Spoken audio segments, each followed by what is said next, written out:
So here, today we're at Jerpoint Abbey here. It's going to be pretty cool. We're going to go around, take some photos, do some videos, gimbal stabilizer, nice steady shots. And we're going to get a guided tour. Okay, follow.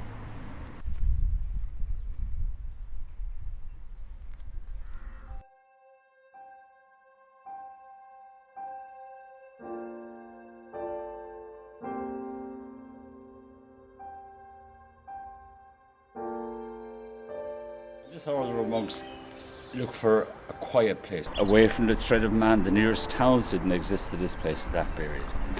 And it also had settled by a small river for their mills and their fish ponds. And the river for them here is divided from us now by the road. It's a tributary of the Nore, the Little Argyll. So this place suited them ideally. And they were settled here by the local Irish king because 1160, this is pre-Norman, it was Gaelic Ireland. So this is the King of Ossory settled them. And they were in a time when religion was extremely important. It drew people to join orders in numbers. And we know this place prospered through taking in numbers and through benefactors.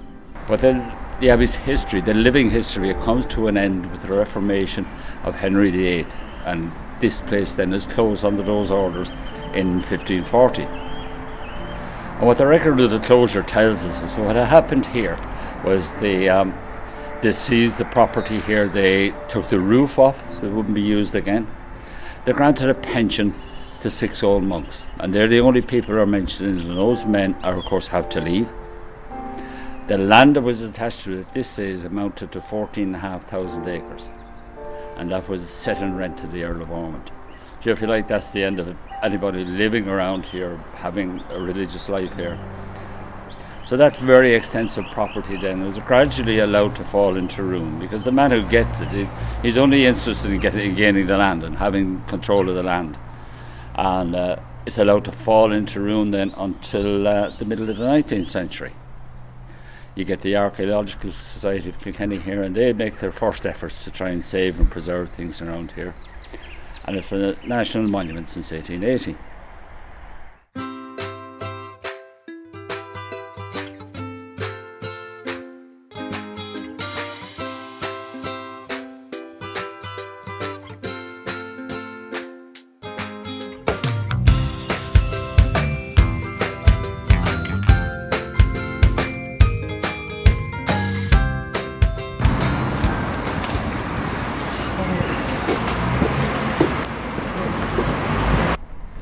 So we're here in Athy now. This is apparently where George Hicks, my great-great-grandfather, was buried with his wife.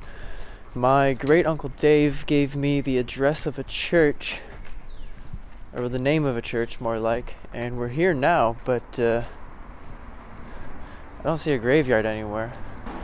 So it looks like Google just gave us the wrong church. We walked over to the Athy Heritage Center, but it was closed.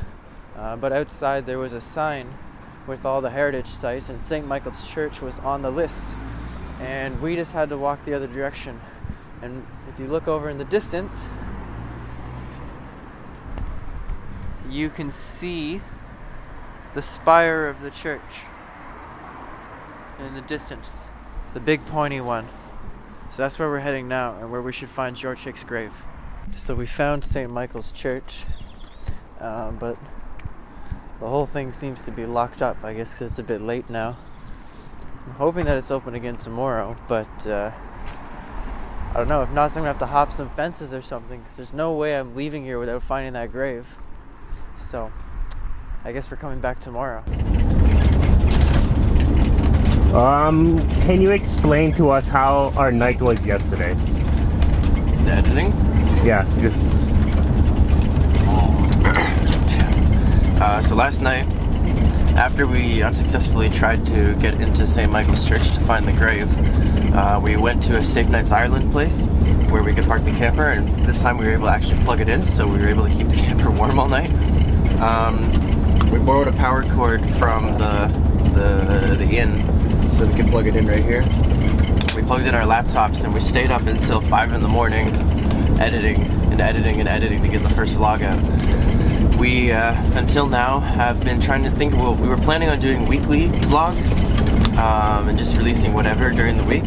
But after week 1 of seeing how much content there is and how much time it takes to edit it all, we are changing that. So now we have one more night that's probably going to be really long like that, because we need to get caught up to today. But I think we're only 2 days behind now.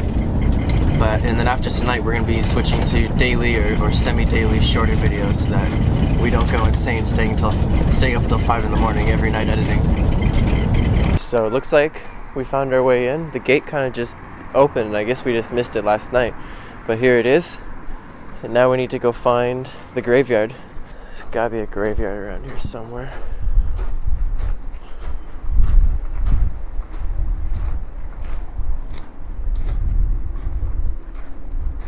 There's something. This is a graveyard here, but this is definitely not what we're looking for, because I've seen a picture of the grave. Maybe it's on the other side.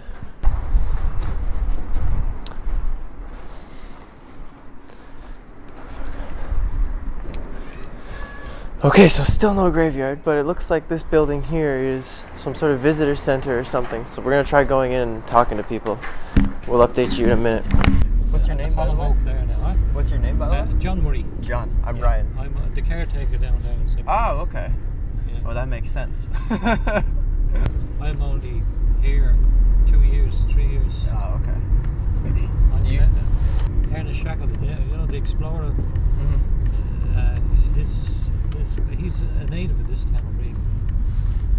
He was born in this part, neck of the woods. I know in history we say he's English. He's not. He's from here. Oh. Interesting. Right here. That's the ancient church there. Oh, wow. There's history everywhere here. It's amazing. Oh, it's all over the place. All right. Okay, so the same guy who was giving us directions to the graveyard actually stopped as he was leaving and offered to drive us here. And he told us a little bit about history. He told us where we might be able to find someone that might be able to point us towards some living relatives. And then he dropped us off here. And now you can see the ancient graveyard and the ancient church.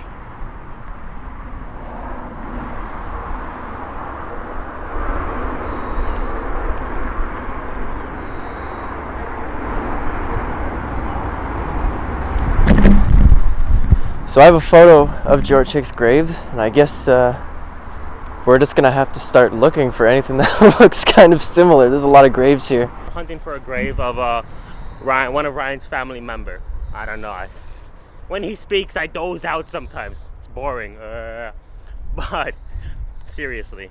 But we're looking for the grave now. So there's, I don't know, maybe like 200 gravestones here. He showed us a photo of it, and then he's like, "All right, guys, let's go find it." I'm like, "All right, man, let me go find this needle in a haystack quickly too." So let's see how it goes. So after probably an hour of searching, it doesn't look like we're gonna find the grave. I know this is the right graveyard because the church right there, or the ruins of the church, it says St. Michael's, and the dates are when my when George Hicks would have been buried here. But I don't know, the grave might have collapsed, might have been moved. I don't know, anything could have happened. My great-grandfather and my great-uncle took the picture of the grave well over 20 years ago, so anything could have happened since then. And it was already looking pretty deteriorated, so it's also possible that we just don't recognize it anymore. But I don't know, I mean, at least I got to see the graveyard, got to see the church and in the town, so that's something. Would have been nice to have found the grave itself, but can't always get you one, as the Rolling Stones say. We'll see you at the pub.